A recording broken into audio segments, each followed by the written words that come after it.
봉사자로 본당에서 활동하시면서 저랑 이야기 나눠보신 분들 계시죠? 뭐 이러저러한 경우에 따라서 뭐 면담을 하시거나 대화를 나누시거나 하신 분들이 계실 겁니다. 그냥 지나가면서 이렇게 농담하고 대화하면은 그래도 꽤나 썩 유쾌한 편이죠? 아닌가요? 혼자만의 착각이었나요? 근데 저랑 개인적으로 이렇게 뭐 일적으로 만나서 대화를 해보신 분들은 느끼실 거예요. 굉장히 사람이 딱딱하구나 라는 걸 느끼실 겁니다. 왜냐하면 저는 좀 그런 게 있어요. 일을 할 때는 일을 하는 거다. 그래서 사리분별을 굉장히 잘해야 되고 객관적인 사실관계를 명확하게 알아야 올바른 타협법이, 그 해결책이 나온다 라는 생각을 하고 있기 때문에 뭔가 이제 개인적으로 1대1 면담을 뭔가 해요. 일 때문에. 그러면 아마 공감하시는 분들이 있으실 겁니다. 얘기를 쭉 하면 제가 뭐 딴 생각하는 것처럼 느끼시는 분들이 계셨을 거예요. 뭐 이렇고 저렇고 저희 상황이 이래요 저래요 막 얘기를 하는데 저는 혼자 딴 데 보면서 약간 먼 곳을 바라보면서 멍하니 계속 얘기를 듣고 있다가 갑자기 다른 얘기들을 질문을 막 던져요. 그러면 그거는 또 그래서 뭐 막 설명을 하시다가 제가 또 다른 얘기 질문을 던지고 그럼 또 막 이렇게 설명을 하셔요. 그러다 그런 얘기 들어보신 적도 있을 겁니다. 아니 그게 아니고 제가 궁금한 건 이건데요. 있으시죠? 있으실 거예요. 지금 여기 봉사자 하시는 분들. 제가 왜 그러냐? 우리가 이렇게 대화를 할 때를 보면, 사람과의 관계를 보면 뭐 같은 주제를 가지고 이야기를 해도 각자 가지고 있는 생각들이 다르죠. 그 생각이 다른 이유는 무엇이냐면 내가 가지고 있는 내가 살아왔었던 환경들, 내가 경험하고 체험했었던 것들에 기인해서 다르게 판단하는 거예요. 누군가는 이게 옳다라고 이야기를 하고 누군가는 이게 옳다라고 이야기를 하는 거죠. 때문에 각자가 생각하는 것들이 다른 겁니다. 그리고 바라보는 것도 다른 거예요. 제가 누군가와 이렇게 대화를 할 때 갑자기 막 뜬금없는 다른 이야기를 막 던지고 하는 이유가 무엇이냐면 그분이 중요하다고 생각하는 것은 저한테 중요한 게 아니에요. 제가 생각하는 가치 기준에서는 본당의 이러이러한 차원들과 이러이러한 관계성과 이러이러한 방향성 안에서 이 문제를 어떻게 해결하는 것이 가장 이로울까를 바라보는 거지 그분 자체의 어려움을 바라보진 않습니다. 그렇기 때문에 대화를 하다 보면 뭐야? 내 얘기 듣고 있는 거야? 하는 불편함들이 생길 수가 있어요. 이게 뭐 저와의 관계에서만 그럴까요? 주변의 다른 분들과의 관계에서도 아마 비슷하실 겁니다. 간혹 이렇게 보다 보면 쟤하고는 대화가 안 돼, 이야기가 안 통해 이런 사람들이 있으실 거예요. 그 이유도 똑같습니다.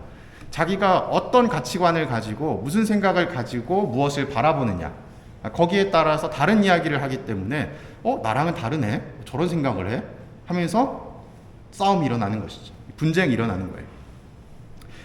오늘 이 일독서와 복음의 내용도 사실 이러한 관점을 통해서 바라볼 수가 있을 것 같아요.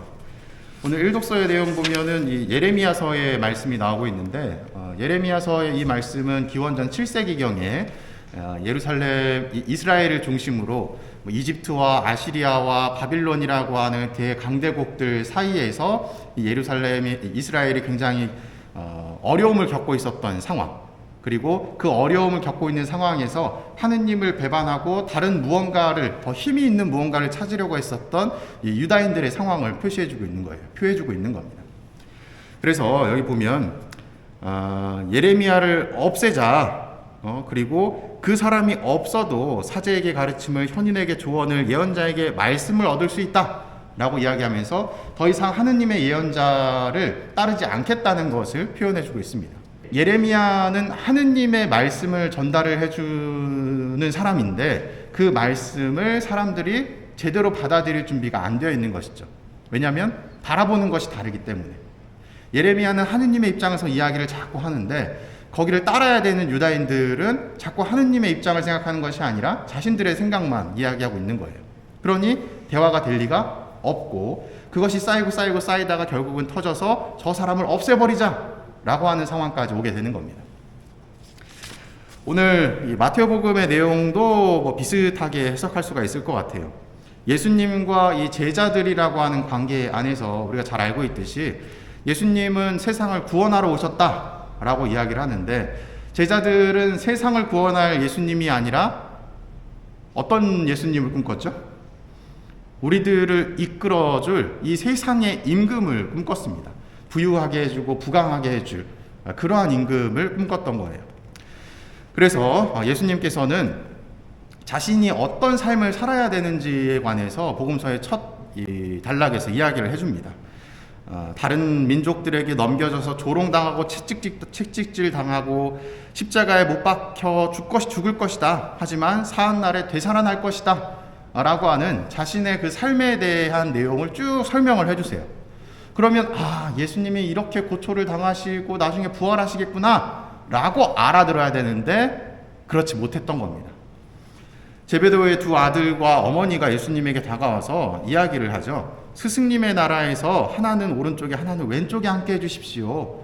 이 세상의 부귀영화를 누릴 수 있도록 해주십시오. 라는 청을 올리는 거예요.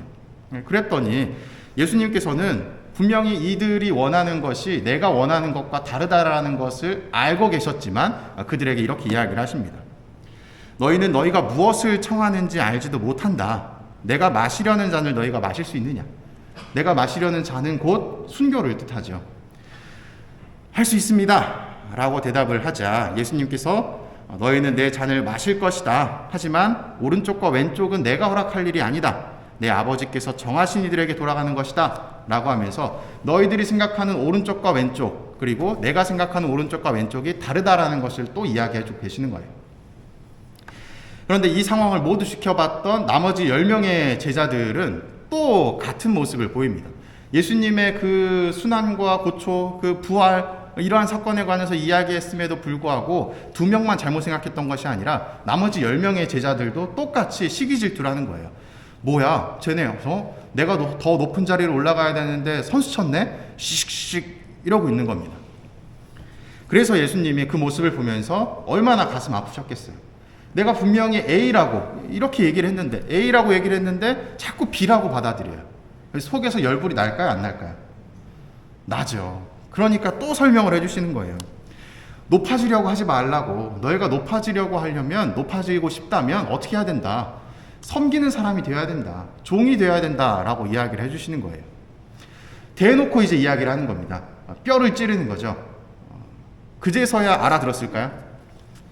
그제서야 알아듣지 못하고 예수님께서 이 골고타 언덕, 이 사형 선고를 받으시고 골고타 언덕을 향해 가는 그 순간에도 예수님을 배신해서 도망가는 사람들도 있었고, 모른다고 이야기하는 사람도 있었고, 다양한 모습들을 보이죠.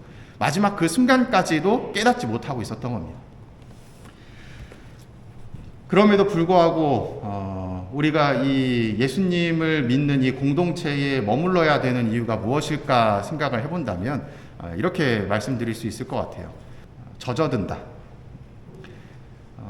여러분들이 각자의 이 삶의 그 어떤 모습들이 있으시죠. 누군가는 일을 하시는 분도 있으실 거고, 또 누군가는 가정에서 그냥 집안일을 하시는 분들도 있을 거고, 어떤 분은 일을 하시면서 주유소에서 기름을 넣을 수도 있습니다. 그분에게서는 무슨 냄새가 날까요? 기름 냄새가 나겠죠. 본인은 알까요, 모를까요? 처음에는 알지만 시간이 지나고 나면 무뎌져요. 잘 알지 못합니다. 어떤 분은 식당 주방에서 막 음식 관련해서 요리도 하시고 설거지도 하시고 이런 일을 하셔요.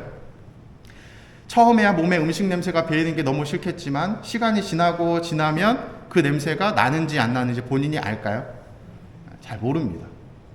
내가 병원에서 일하면 그 소독약 냄새, 알코올 냄새 이런 것들이 처음에는 거북할지 모르지만 시간이 지나면 또 마찬가지로 무뎌지게 되는 것이죠.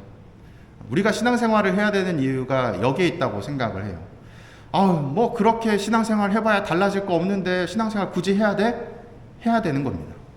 성당에 나와서 이 안에서 치고받고 싸우고 서로 욕하고 헐뜯고 난리를 친다 하더라도 내가 지금 모르지만 나는 누군가와는 다른 이 성당에서의 냄새가 내 몸에 배이게 되는 거예요. 신앙의 냄새가. 그것을 서간의 표현으로 본다면 뭐라고 이야기할 수 있을까요?